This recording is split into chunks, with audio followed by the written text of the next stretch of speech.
now on day 2 of our 4-day lockdown. This full lockdown is designed to act as a circuit breaker, to buy our contact tracers and testing systems time and understand the severity of this outbreak. I'd like to thank everyone for doing the right thing. Our roads are clearly quieter. Many people are staying home, limiting contact and reducing the ability for the virus to spread further.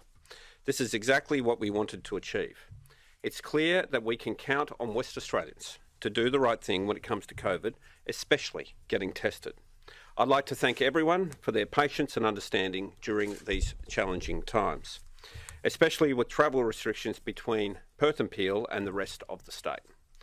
At our vehicle checkpoints around Perth and Peel, I can advise that up until 2 a.m. this morning, West Australian Police have stopped 17,393 people since our lockdown began, with 166 refused passage. Another 49 vehicles at the Northern Territory land border were not permitted to enter WA due to a lack of suitable quarantining accommodation. I know this is frustrating for those people involved, but given the situation in the Northern Territory, we need to maintain strong border controls to keep our community safe, especially the Kimberley region. This morning I can confirm that WA has recorded 1 new local case of COVID-19 overnight, in addition to 3 new overseas cases in our hotel quarantining system.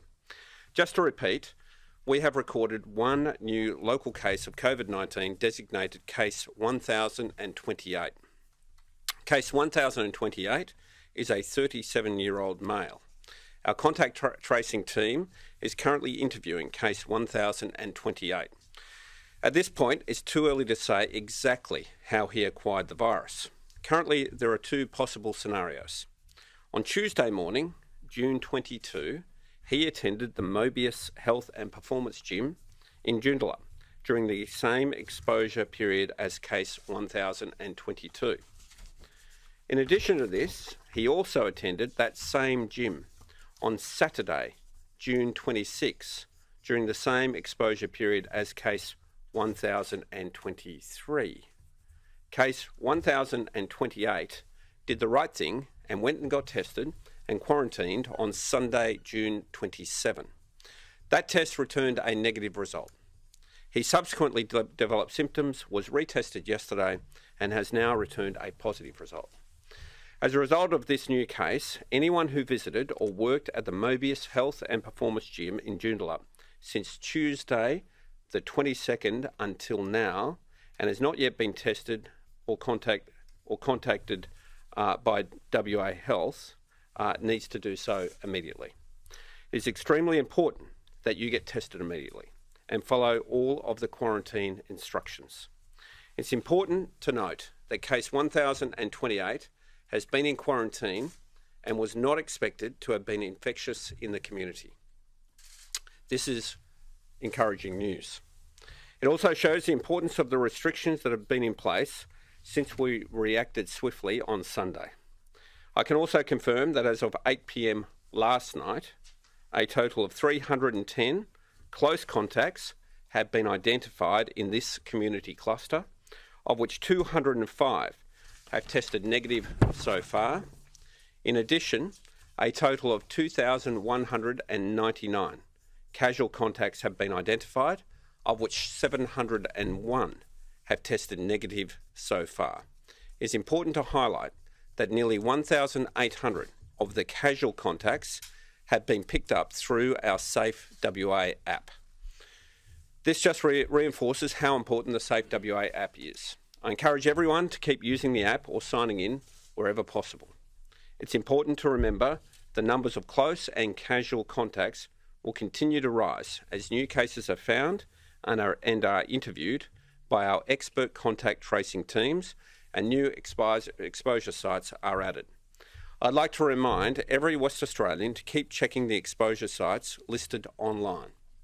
They can be found at wa.gov.au and the Healthy WA website.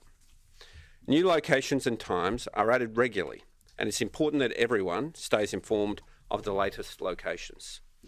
I can also report that 18,255 tests were conducted yesterday, a record daily number of tests for Western Australia.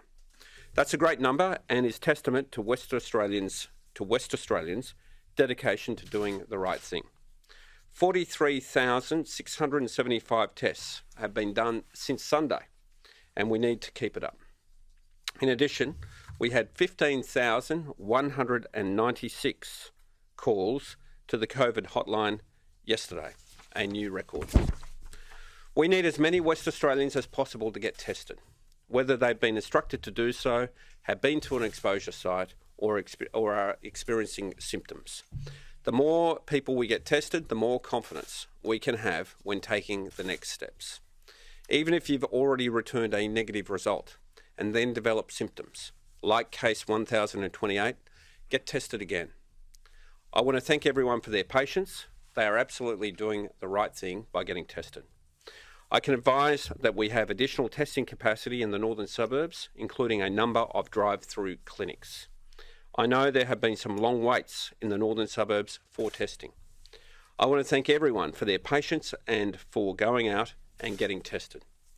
There is a wide range of testing locations available, and they're all listed online.